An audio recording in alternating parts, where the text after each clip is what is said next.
Salam hormat dan salam sejahtera. Berita Pagi Sarawak edisi Ahad 1 November bersama saya, Vanessa Mering. Kerajaan negeri menerusi skim pembekalan elektrik alternatif luar bandar Sarawak SARES di bawah Kementerian Utiliti memberi manfaat buat lebih 8,000 isi rumah dari 270 kampung di kawasan pedalaman. Ketua Menteri Datuk Patinggi Abang Johari Tun Openg berkata, secara keseluruhan kerajaan bersama Sarawak Energy Berhad telah menyediakan lebih kurang 60,000 penduduk di pedalaman dengan tenaga yang diperbaharui.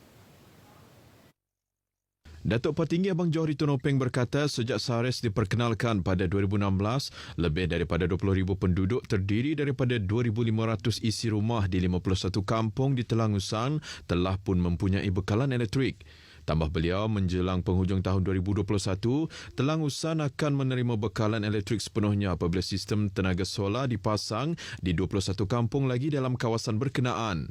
Beliau berkata demikian pada majlis perasmian projek SARES di Long Pilah, Ulu Baram Miri. Projek SARES telah membekalkan elektrik kepada lebih daripada 6,000 penduduk daripada 725 isi rumah di 13 kampung, antaranya Long Pilah, Long Luteng, Long Daloh Bestari dan Long Miri. Pada majlis tersebut, beliau turut menyampaikan sijil hak milik SARES kepada 13 buah kampung tersebut. Pada majlis yang sama, Datuk Patinggi Abang Johari turut meluluskan dua permohonan iaitu Kompleks Sukan untuk kawasan Telangusan dianggarkan bernilai 18 juta ringgit. Manakala perkara kedua yang diluluskan permohonannya ialah peruntukan 1 juta ringgit untuk membangunkan pusat pengumpulan pertanian di Kampung Long Pilah. Sport kompleks saya telah meluluskan akan dibina untuk kawasan daerah Telangusan. Untuk daerah Telangusan. Okay.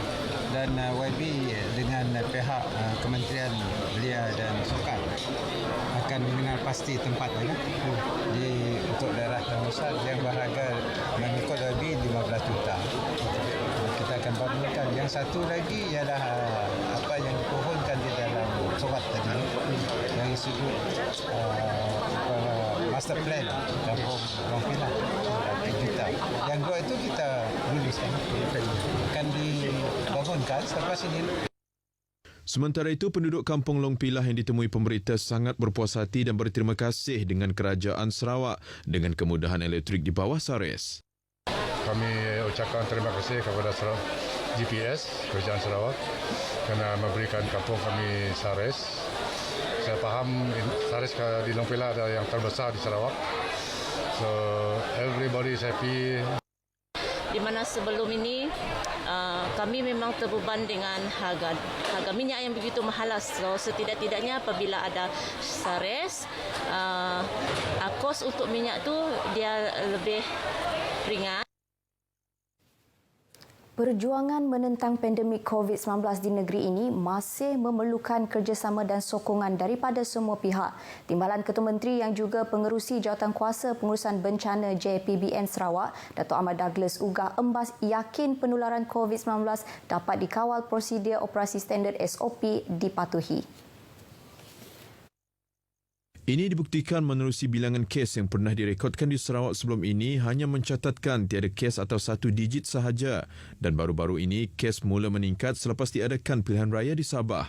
Datuk Ahmad Douglas menjelaskan 60% kes positif merupakan kes import setelah kembali dari negeri tersebut. Beliau berkata demikian ketika merasmikan program sepakat komuniti Jabatan Penerangan di Rumah Lidi Busuk di Ulu Babu di Betong. Program itu yang diadakan di seluruh negeri memfokuskan untuk memberi kesedaran kepada masyarakat mengenai peranan masyarakat untuk berganding bahu dengan kerajaan dalam menghentikan penularan rantaian COVID-19. Setakat ini, Jabatan Penerangan Negeri telah menganjurkan 54 program seperti itu yang melibatkan 11,250 orang di seluruh negeri. Sementara itu, beliau mengingatkan semua pemimpin masyarakat kawasan luar bandar untuk memainkan peranan dalam perjuangan menentang penularan pandemik COVID-19. Jelasnya, para pemimpin masyarakat mesti tegas dalam pematuhan SOP seperti mengelakkan perhimpunan berskala besar dan menjaga jarak fizikal. Sementara itu, ketika berucap pada program jangkauan komuniti pertanian Betong Agricop di rumah Radin Wilson di Penebak Ulu di Ulu Layar, beliau berkata pejabat Persatuan Petani Kawasan di Simpang Layar akan mempunyai tempat untuk memproses dan membungkus lada tidak lama lagi. Katanya sejumlah RM500,000 telah diperuntukkan termasuk mendapatkan mesin yang diperlukan untuk menolong petani mencari pasaran alternatif terutamanya semasa harga rendah. Semalam terdapat 9 kes positif COVID-19 di Kesan. Daripada jumlah itu, 6 kes dicatatkan di daerah Kuching, 2 kes di daerah Miri dan 1 kes di daerah Semarahan. Ini menjadikan jumlah keseluruhan kes di Sarawak meningkat kepada 881 kes. Jawatan Kuasa Pengurusan Bencana Negeri JPBN Sarawak menerusi kenyataan media memberitahu untuk kes di Kuching, 5 daripadanya merupakan daripada kluster Green Hills. Sementara itu, satu lagi kes melibatkan warga tempatan yang merupakan kontak rapat kepada kes 847 yang dikesan pada 29 Oktober lepas. Manakala 2 kes baru yang dikesan positif COVID-19 di daerah Miri, iaitu kes saringan kontak kepada kluster Green Hill dan satu lagi kes dikesan melalui saringan bergejala yang juga merupakan lelaki warga negara tempatan yang dikesan melalui saringan pesakit bergejala. Bagi kes positif di Semarahan pula, ia melibatkan seorang lelaki yang mempunyai sejarah perjalanan ke Melaka. Kes diarahkan untuk menjalani kuarantin wajib 14 hari di bilik pengasingan tempat kes bertugas di Kota Semarahan. Semalam tiada kluster baru yang telah dikesan, namun terdapat 5 kluster yang masih aktif di Sarawak, iaitu kluster Baki, Green Hill, Bah Arnab dan Seladah di daerah Kuching serta kluster Putra di daerah Bintulu. Dalam pada itu, JPBN Sarawak turut mengingatkan penyebaran berita palsu adalah salah di sisi undang-undang. Ini ekoran terdapat beberapa agensi, pertubuhan dan juga syarikat mengambil inisiatif membuat senarai tempat mereka sendiri yang menunjukkan kawasan pendedahan kepada risiko tinggi COVID-19.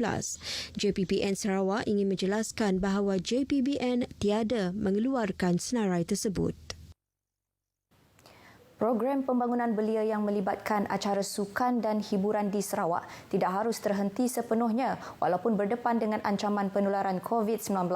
Menteri Pelancongan, Kesenian, Kebudayaan, Belia dan Sukan, Datuk Abdul Karim Rahman Hamzah berkata, sebaliknya program itu mengikut norma baru dan patuh prosedur operasi standard SOP yang ditetapkan. Datuk Abdul Karim menegaskan pembatalan semua program untuk pembangunan belia termasuk yang melibatkan industri pelancongan akan memberikan implikasi yang buruk kepada golongan belia dan perkembangan masyarakat. Beliau berkata demikian pada majlis penutupan Karnival Sukan Program Pencarian Bakat Baru di Asajaya. Malah tambah beliau, Perbadanan Sukan Sarawak telah merangka pelbagai program pembangunan sukan negeri dalam usaha melahirkan atlet-atlet bertaraf dunia. Karnival itu mempertandingkan 5 acara sukan termasuk e-sport, badminton, futsal, takraw dan bola keranjang. Seramai 200 peserta dari dalam dan luar Asajaya menyertai karnival terbabit. Gelombang ketiga COVID-19 yang melanda negara kini menuntut rakyat untuk lebih peka terhadap penjagaan kesihatan kendiri pada tahap terbaik. Untuk itu, amalan 3W dan mengelakkan 3S masih relevan diamalkan untuk mengurangkan penularan COVID-19. Menteri Muda Pemodenan Pertanian Tanah Adat dan Pembangunan Wilayah Datuk Dr. Abdul Rahman Ismail berkata, amalan 3W merangkumi kerap mencuci tangan dengan air dan sabun, memakai pelitup separuh muka dan peringatan mengenai COVID-19. Manakala mengelak 3S iaitu mengelak berada di tempat sesak, kawasan sempit serta bersembang secara dekat. Dedahnya lagi, selagi vaksin belum ditemui, COVID-19 menjadi ancaman kesihatan manusia. Beliau bercakap dalam ucapannya ketika menghadiri program Sepakat Ad Community 2020 Pembudayaan Norma Baharu Putuskan Rantaian COVID-19 di Dewan Kampung Pabahanan, Limbang. Program anjuran Jabatan Penerangan Limbang itu turut melibatkan ceramah berkaitan COVID-19 dan pematuhan undang-undang daripada Pejabat Kesihatan Bahagian Limbang dan Polis Limbang. Data daripada Kementerian Kerajaan Tempatan dan Perumahan Sarawak mendedahkan setakat Ogos lepas, jumlah keseluruhan peniaga kecil termasuk penjaja di bawah pihak berkuasa tempatan PBT seluruh negeri adalah kira-kira 44,000 orang. Namun lebih daripada separuh jumlah itu tidak mempunyai lesen atau permit perniagaan. Lantaran itu, golongan terbabit tidak layak mendapat bantuan yang ditawarkan kerajaan negeri maupun kerajaan persekutuan. Demikian menurut Ketua Penolong Setiausaha Kementerian Perdagangan Antarabangsa dan Industri Terminal Perindustrian dan Pembangunan Usahawan Mintred, Awang Putra Yusri Awang Rizwan. Masalah yang timbul, bantuan yang ingin disampaikan oleh Kerajaan Negeri Sarawak kepada penjaja-penjaja ini tidak sampai ke golongan sasaran. Sebab kebanyakan peniaga-peniaga kita di kawasan luar bandar tidak mendaftarkan lesen perniagaan mereka. Oleh itu, katanya program John Register Business yang telah diadakan di beberapa lokasi bertujuan menyediakan ruang serta peluang kepada peniaga di luar bandar mendaftarkan perniagaan mereka. Ini memberi manfaat kerana ramai yang tidak tahu tata cara serta prosedur permohonan lesen atau permit. Peserta yang layak akan memperoleh lesen perniagaan dalam tempoh 2 minggu selepas permohonan dibuat. Beliau ditemui pada penutupan program Jom Register Business di Bandar Simanggang yang telah disempurnakan Menteri Muda Pembangunan Perindustrian Sarawak, Datuk Malcolm Musin Lamoh. Program 2 hari itu dihadiri kira-kira 200 peniaga dan penjajah di sekitar Sri Aman. Jabatan Alam Sekitar JAS Sarawak dengan kerjasama Institut Pendidikan Guru Kampus Tun Abdul Razak Kota Semerahan menganjurkan majlis perasmian sambutan Hari Alam Sekitar Peringkat Sarawak 2020 yang berlangsung di Kota Semerahan semalam. Seramai 200 peserta terlibat dalam program itu yang dianjurkan bersempena dengan sambutan Hari Alam Sekitar Negara HASN 2020 yang disambut pada 21 Oktober setiap tahun. Berucap menyempurnakan majlis tersebut, Residen Bahagian Semerahan Ibrahim Lumpu memberitahu pelbagai program telah diadakan bersempena dengan sambutan itu, antaranya HASN Virtual Run 2020 dengan kerjasama Sarawak Energy Berhad dan kempen pengumpulan buangan elektrik dan elektronik.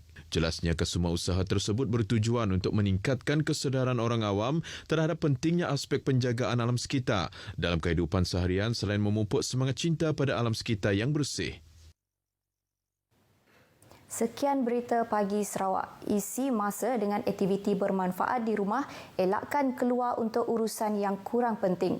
Jaga diri anda. Saya Vanessa Mering. Salam hormat.